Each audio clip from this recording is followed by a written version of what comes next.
Meantime, let's get you to the Middle East, where protests in Iran are intensifying as the country's president says the crisis may be moving beyond the control of officials. Trey Yingst is following all of these details very carefully. Are things ratcheting up there, Trey?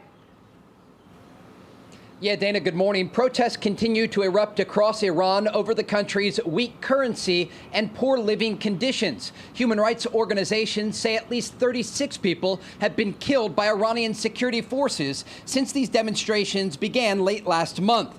The same groups say more than 1,200 have been detained. Late Tuesday, demonstrations unfolded as demonstrators clashed with police who fired tear gas inside Tehran's Grand Bazaar, a landmark in the Iranian capital. Similar protests have reportedly unfolded in more than 88 cities as Iran's army commander-in-chief blamed the U.S. and Israel for the deteriorating situation. Today, there are no doubts about the hostility of the U.S. president and the criminal prime minister of Israel towards the Iranian nation. They allow themselves to meddle in this internal affair of ours. They tweet, they talk, they have been enemies throughout history, and 6 or 7 months ago they killed and martyred over 1,000 Iranians, including commanders, soldiers, scientists, children, daughters, sons, women, and men. The commander referencing the June 2025 strikes that were launched by Israel and the United States amid the 12-day war when President Trump ordered the destruction of Iranian nuclear sites. 6 months later, there are growing questions about the possibility of another direct conflict with Iran, as the president has warned Iranian leadership against killing demonstrators. Overnight, the son of Iran's exiled Shah was on Fox News saying this to Sean Hannity. We've seen unprecedented scenes in the Iranian bazaar of merchants and joining with the protesters, and it has been my strategy to call upon the military personnel and people, the armed forces, to lay down their arms and join with the people to be part of the solution. Here in Israel, the army remains on high alert, preparing for the possibility of another war with Iran.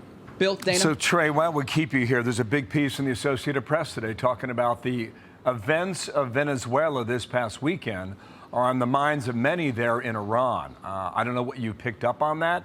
Khamenei is believed to have gone into hiding for his own protection. Can we advance that story at the moment or not? Absolutely. Look, the Iranians are looking at what the United States says and what the United States does. President Trump was very clear that if Nicolas Maduro continued to try and get drugs into the United States, that the United States would take action against him and his regime. And we saw late last week that's exactly what happened.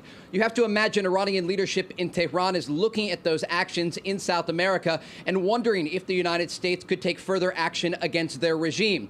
President Trump has been very clear over the past week, putting out multiple posts on Truth Social and speaking in a variety of press engagements, that if the Iranian regime kills demonstrators, as they are continuing to do, that the United States could take military action. And so right now the regime has to decide whether or not the president is bluffing. And if recent history shows anything, ultimately, he does what he says he's going to do. And so the regime remains on high alert, according to reports out of Tehran. We saw just over the past 48 hours, Iranian air defense conducting a variety of drills, preparing for the possibility of American or Israeli strikes. Bill, Dana? All right, Trey Yingst, thank you so much. Great stuff. Thank you, Trey.